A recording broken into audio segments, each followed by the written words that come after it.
Hi, welcome back so soon.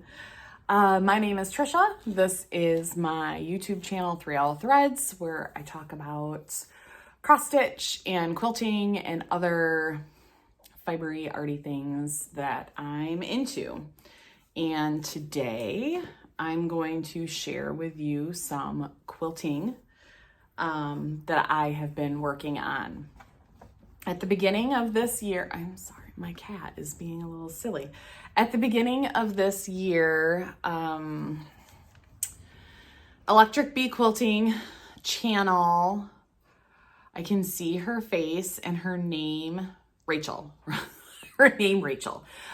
She started a, please don't get in there. This is Bree.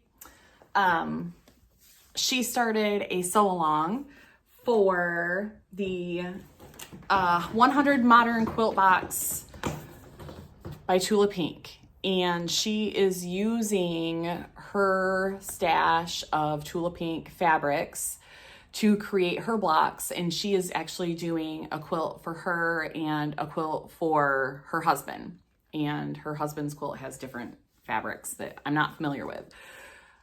So as soon as I saw that she was doing the sew along, I immediately went out to Secondhand Books, I think is where I got this, online, or thriftbooks.com, something like that, and found this book and purchased it. And then I went to Etsy and I purchased several scrap bags of Tula Pink fabrics. I am not a Tula Pink connoisseur. I like Tula fabrics. I like the modern prints. I like the modern colors. I like things that are loud and bright and wild, but I had never purchased any on my own. So I will link the Etsy shop that I got my grab bags from. They are fantastic as far as I can tell. When I show you these blocks, I don't know off the top of my head what lines they are. I think I bought maybe 5 scrap bags of different lines, maybe 6. I can't quite remember, several. And each scrap bag was from a particular line, I believe. But I don't know what they are, so I apologize in advance. Either way, I finally started making these blocks probably in March, so I'm definitely not keeping up. Rachel is, I don't know, in the late 50s, early 60s. I can't tell you for sure. Her goal, there's 100 blocks, and her goal was 2 blocks a week. So whatever, 2 times what week we're in the year. I can't math that right now. I think she's in the 70s. Doesn't matter. So over 2 quilt retreats, because I think it was 2 quilt retreats. I only sew at these retreats because I don't have a place right now to do much of anything other than stitching. That is also a topic for another time. So until I have a dedicated sewing space, I'm doing most of my sewing at my quilt retreats, and I do 2 to 3 a year. I have worked on this project over 2 retreats. I have gotten to what I believe is block 26. Maybe I finished 25. I think I finished up to 25. And now I'm on here on 26. So I'm not going to show the blocks themselves in the book because, I mean, these are it. But I don't want to share cutting instructions or anything. You could figure out though. You can get the book fairly inexpensively, especially if you look secondhand. Let's just go through the blocks. So my goal for this is to do all 100. Now, whether or not 100 of those blocks end up in one quilt, I'm unsure, because if you look here, you're gonna put sashing in between the blocks. I don't know if it'll be this thick. I don't know. I don't know what my background will be. I'm thinking black, but I haven't completely decided. So I don't want it to be as big as my living room. We'll have to see. Maybe it'll end up 2 quilts. Who knows? But my goal is to make all of the blocks. And this book, I will tell you, is divided into sections.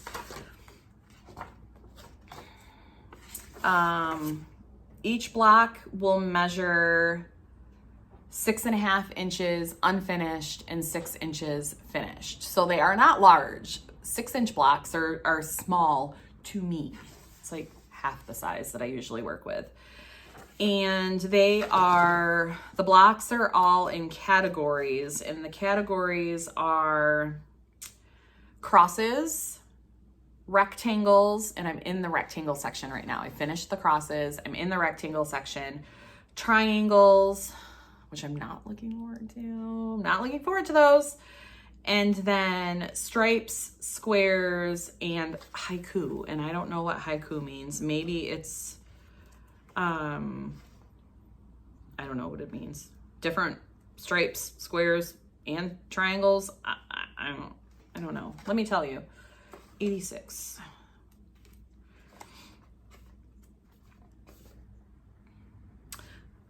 Blocks 86 through 100 are more about composition than about the shapes that compose them. So they are, I will show you them. They are, looks like a good mix of patterns and solids. And I did purchase patterns and solids. Pepper, get out of here.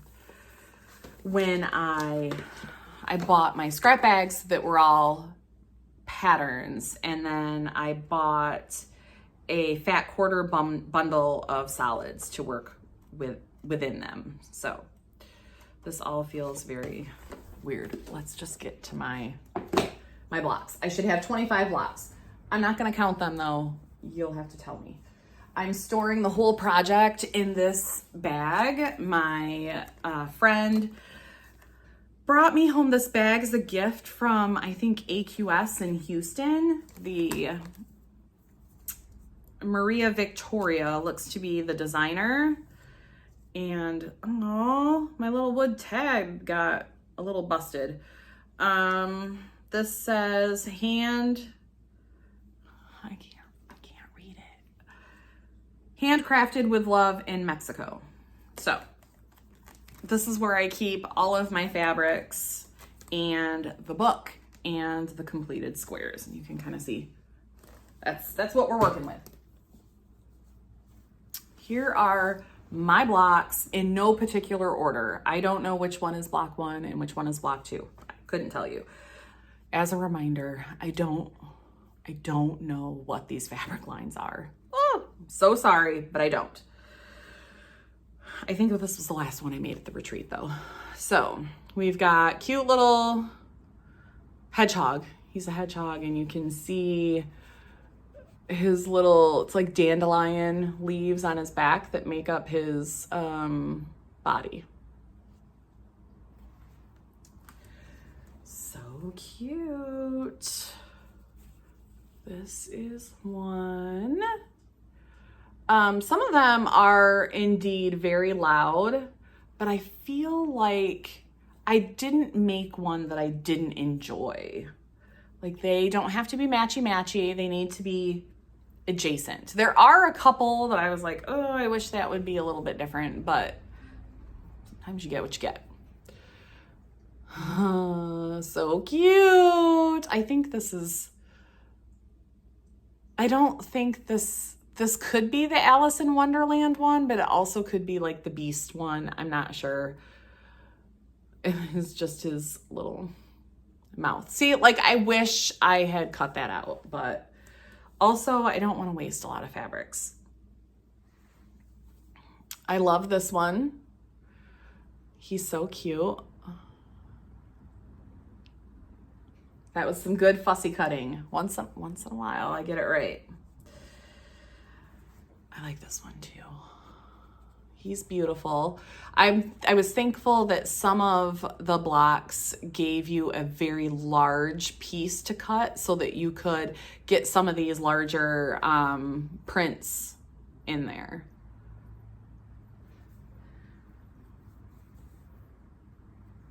And they're all just bright. So I liked this one. These are pretty small pieces. This is like 1 inch finished. I don't generally work with pieces this small, just because I don't like trying to match up all the points. But I will tell you, working with smaller pieces and working with them a lot is fantastic practice for precision. So if you are looking to up your sewing game and make your sewing more precise, smaller pieces is the way to go. Or you can just slap stuff together. That's what I do, because it's also a hobby and I want it to be fun, and it's not always about perfection for me. Here's the next one. This I had to pay close attention to, and you will see in some of my blocks coming up, directional fabric was not considered when I did it. And then I was just like, meh, oh well. But this one I actually paid attention to the direction of the fabric. So good on me.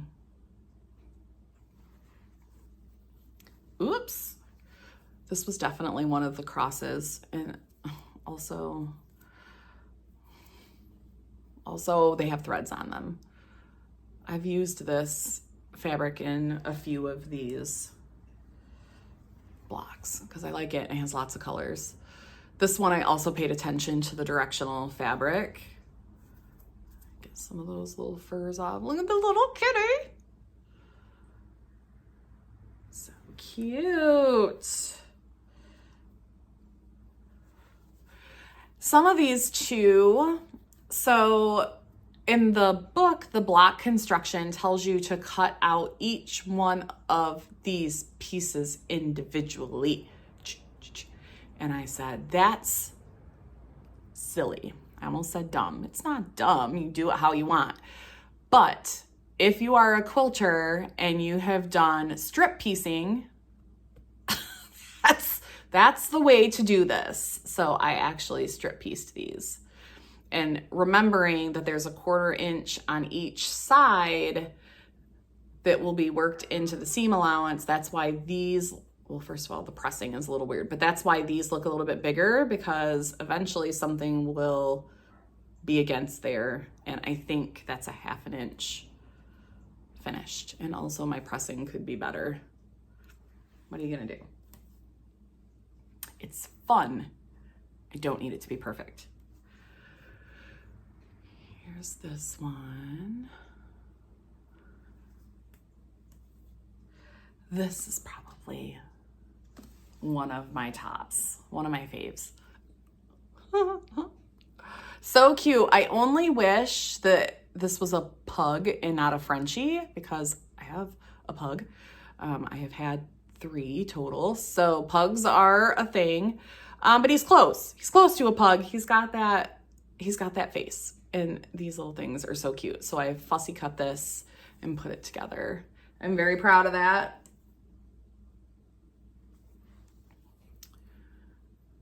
Here's another one. Again, these are all Tula Pink fabrics, and all of the solids are Tula solids for blending.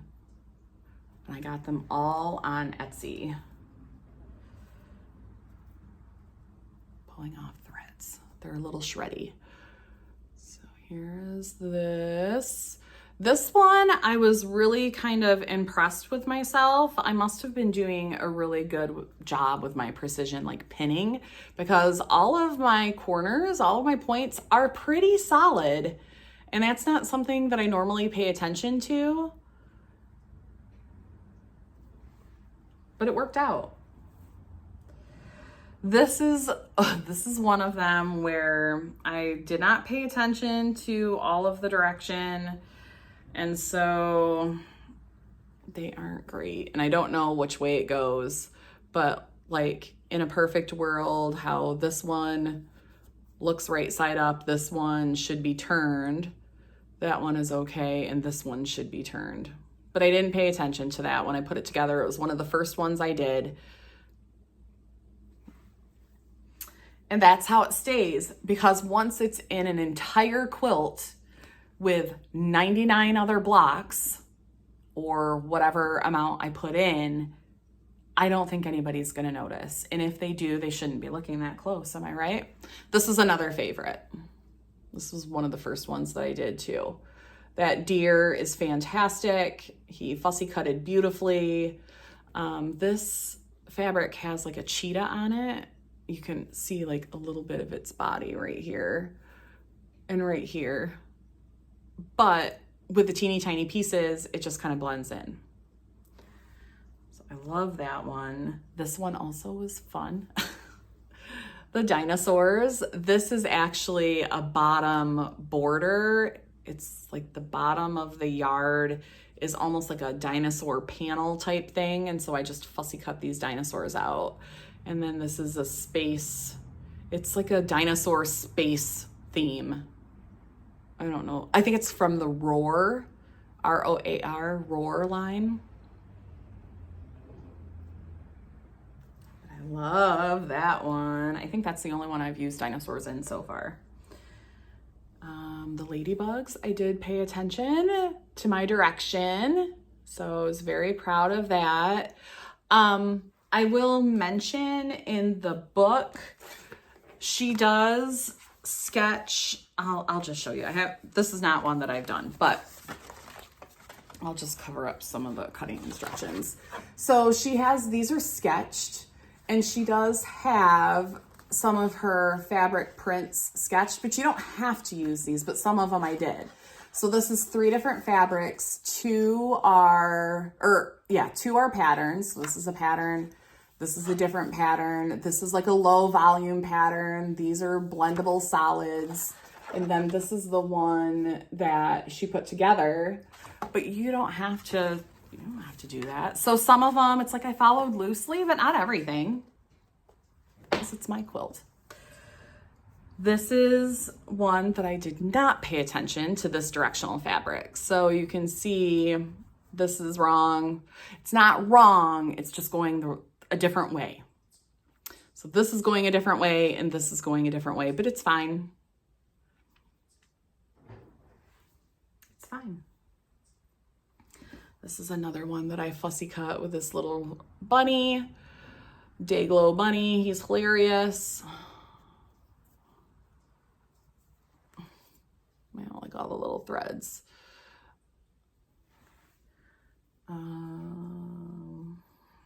Here's another one with a lot. And this, I think, is another one that I probably strip piece. Like I put these 2 strips together and then cut my 1.5 inch things and place them how they needed to be placed. So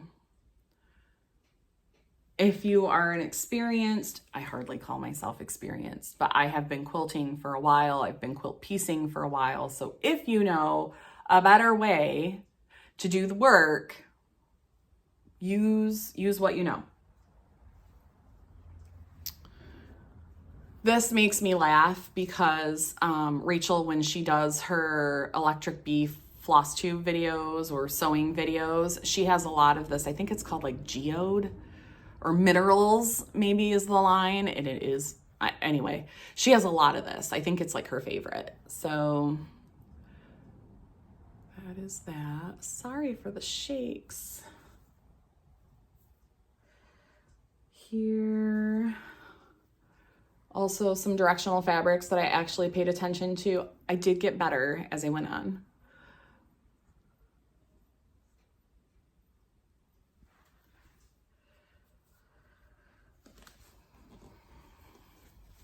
I don't know which way it goes. Doesn't matter. But this one was pretty. And this, if you look, I don't know if I did this on purpose or not, but this is a little mouse.